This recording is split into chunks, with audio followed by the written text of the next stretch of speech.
వేరుశనగ, రాగి, వరి, మొక్కజొన్న, సద్ద, గోధుమ, మల్వరి, పూల తోటలు ఎకరాల దాకా సాగు చేసేవాళ్ళం. 150 ఎకరాలు. ఓకే.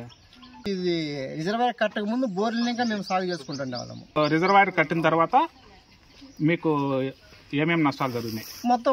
మొత్తం ఇప్పుడు జరిగినటువంటి పెట్టే పంటని నష్టపోయినాం మేము. అంటే ఏ పంట పెట్టడానికి ఆస్కారం లేదు, ఏ పంట పెట్టలేము. అలాగే ఆ భూమిలో కూడా పోయి దున్నేదానికి కూడా ఆస్కారం మాకు లేదు. జమ్ము పడిపోయి విపరీతమైన నీళ్లు.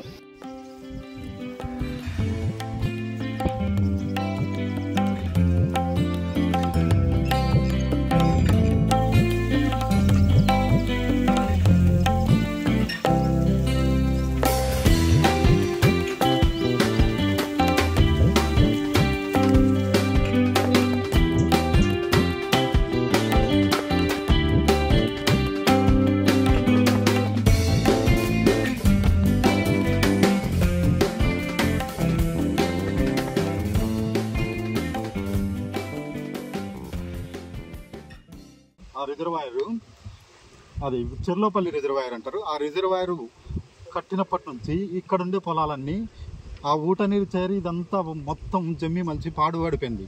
ఇవి ద్వారా దగ్గరలో ఉన్న వడ్డారపు కుంటలకు పంపిస్తే ఈ ఇక్కడుండే ల్యాండ్ అంతా డ్రై అవుతుందని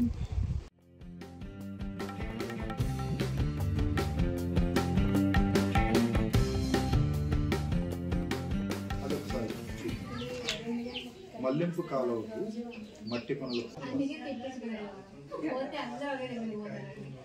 కరెక్ట్గా మేలో వీళ్ళందరినీ కలిపి ఒక సంఘంగా ఏర్పాటు చేసి కాంట్రిబ్యూషన్ కోసం ఆ జనాల వర్క్కి ఎలా ప్లాన్ చేయాలనేది ఫీల్ అవుతున్నారు. ఇది టోటల్ లిస్ట్.